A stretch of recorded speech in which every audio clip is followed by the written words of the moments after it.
दादी आप ये क्या पढ़ रही हो? देखो मैं ये है ना भगवत गीता पढ़ रही हूँ बेटा। ये रामायण है ना, इसमें कृष्ण जी की पूरी कहानी है। ये भगवत गीता इसमें अपन पढ़ते हैं। रामायण अपन ने टीवी में देखी, महाभारत देखी। तुमको पता है ना रामायण में रामचंद्र जी जो है वनवास चले जाते हैं। अच्छा, वन में वो रहते कहाँ होंगे और खाते क्या होंगे? कल लेशु का इंग्लिश का एग्जाम है ना, और क्या आप रोज ये लेके बैठ जाते हो रामायण महाभारत। चलो लेशु आप अंदर चलो जल्दी से और पढ़ाई करो। मम्मी जी क्या है ये सब, आप रोज है ना रामायण के श्लोक इसको सुनाने लग जाती हैं। वो पढ़ाई पे ध्यान नहीं दे पा रही है ना, तो आप प्लीज अब मेरी बेटी को ना इन सबसे दूर ही रखो। बहू, लेशु को मैं अच्छा ही सिखा रही हूँ। उनको हमारे ग्रंथों के बारे में, संस्कृति के बारे में ज्ञान होना जरूरी है। और लेशु को रामायण महाभारत गीता से कुछ गलत शिक्षा तो नहीं मिलेगी, अच्छा ही ज्ञान होगा।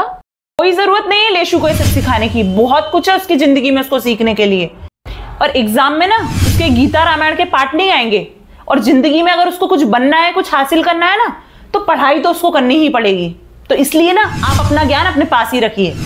बहू, पढ़ाई अपनी जगह है, लेकिन संस्कार और संस्कृति के बारे में भी बच्चों को ज्ञान होना जरूरी है, जो बच्चों को अपने घर से ही मिलते हैं।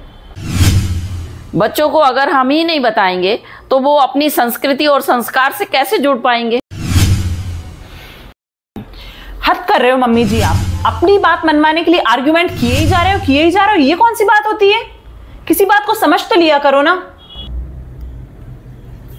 अरे आज क्या आर्ग्यूमेंट हो रही है सास बहू में? और आज का हॉट टॉपिक क्या है लड़ाई का? अरे जरा मुझे भी तो बताओ यार। कुछ नहीं बेटा, अभी तू थक के आया है, आराम कर। अरे कुछ नहीं बेटा, छोटी मोटी बात पे बहस चल रही है हमारी। बेटा तू टेंशन मत ले, अपन बाद में बात करेंगे।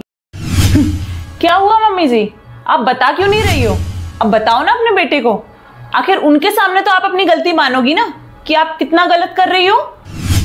बहू, मैं कुछ गलत नहीं कर रही हूँ, मैं लेशु की दादी हूँ।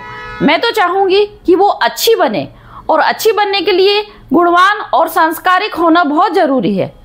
मम्मी जी आप ना अपनी मेंटेलिटी अपने पास ही रखिए।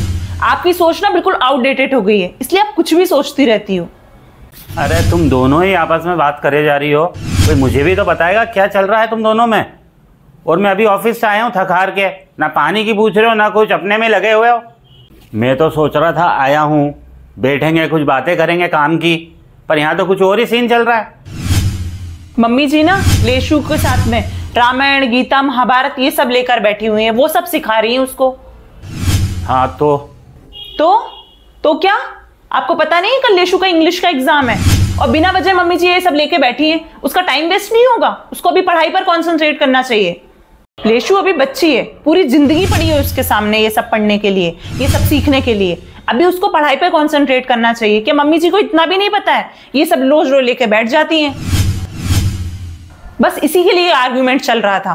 पढ़ाई के टाइम पर ये सब सीखना जरूरी है, और एग्जाम में ना उसके रामायण और गीता के श्लोक नहीं आएंगे, मेन पढ़ाई आएगी जो उसने याद करना है।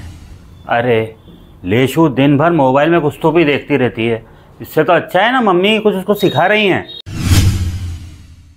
अरे माना पढ़ाई अपनी जगह है, लेकिन संस्कार भी तो कुछ चीज़ होता है ना, और बच्चों को संस्कार सिखाना भी बहुत ज़रूरी है।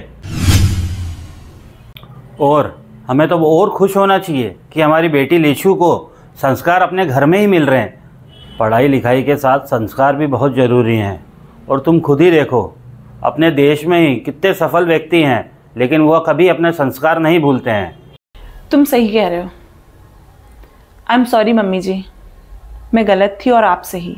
मम्मी जी आगे से जब आप लेशु को ये सब सिखाओगे तब मैं भी आके सुनूंगी, मैं भी इन सब का ज्ञान लूंगी।